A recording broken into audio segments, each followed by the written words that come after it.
I enlisted. The logic that I used is that if you enlisted, you had a better chance of picking what branch you were going into, which again is another fallacy of going in the military at that time. Well, there's a lot of challenges. You're away from home. Even though I went away to school when I was in college, you still had, if I needed money, I would call up, get money, or I would get something. The convenience of of running water, the conveniences of heat, the conveniences of electricity, all of those things.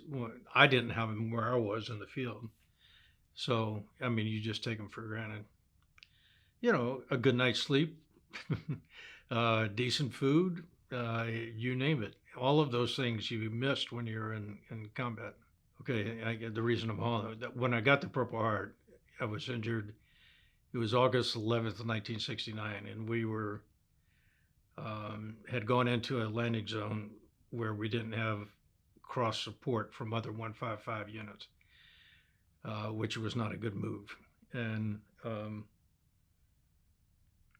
we landed on the 8th, I think, and we got hit every night. And we had zapper attack on the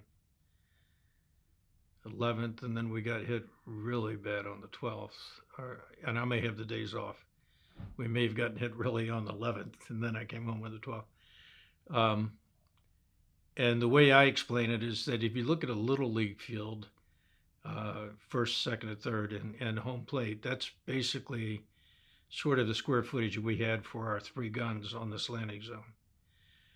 And a report that I have, and I got it documented, is that we received 407 rounds of incoming in that area. And that's 81 millimeter, 122, 107 rockets, and even some 60 millimeter. Not a whole lot of rifle fire because they were very good with mortars. So we lost we lost a bunch of guys that day. I was in this little drainage ditch, and I was laying my head was between this fella who was part of the unit who I had never met before. And one of the rounds that they fired hit our powder, where we stored the powder. And it was, if you can imagine what a round hitting a powder dump looks like, that's what it was. And so I got a lot of shrapnel from that. And it shredded the back of my vest. And I got hit in the neck and the hand and the back of the legs and that type of stuff. That's what I got the Purple Heart for. But if someone asked me how many times do you bleed from incoming when you're in Vietnam, and I say somewhere between 10 and 12. A round will hit and you'll get gravel, and I remember I got more gravel. It was like rash burns from a motorcycle, but I mean, they would bleed and you'd have to put stuff on them so they wouldn't get infected. My injuries were minor, and we went up to 54, and the night before we got hit, and we lost. When I say lost, we had a couple of killed, but we had maybe 8 or 9 that get medevaced out. Well, they don't automatically replace them, so we were down to 40 something, and I know that we lost 19.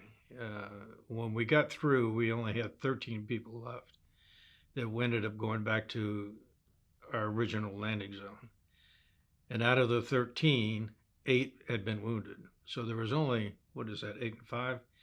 5 out of the whole group that went up that didn't get wounded or killed. And 2 of those guys were killed the next week.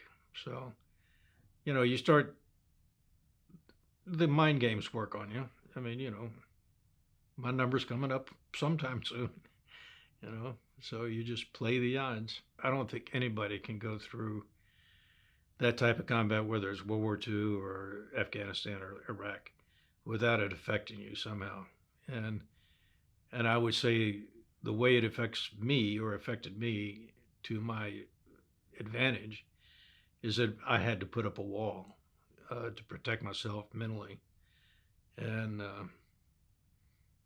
that's hard. It's hard to know that you have that wall, and then it's hard for you to implement that wall whenever you have a family. So The term hard ass has been used more than once, but it's not done consciously. It's done to protect your sanity. In other words, whenever your kids are driving cars and you know they're going to wreck, that type of stuff.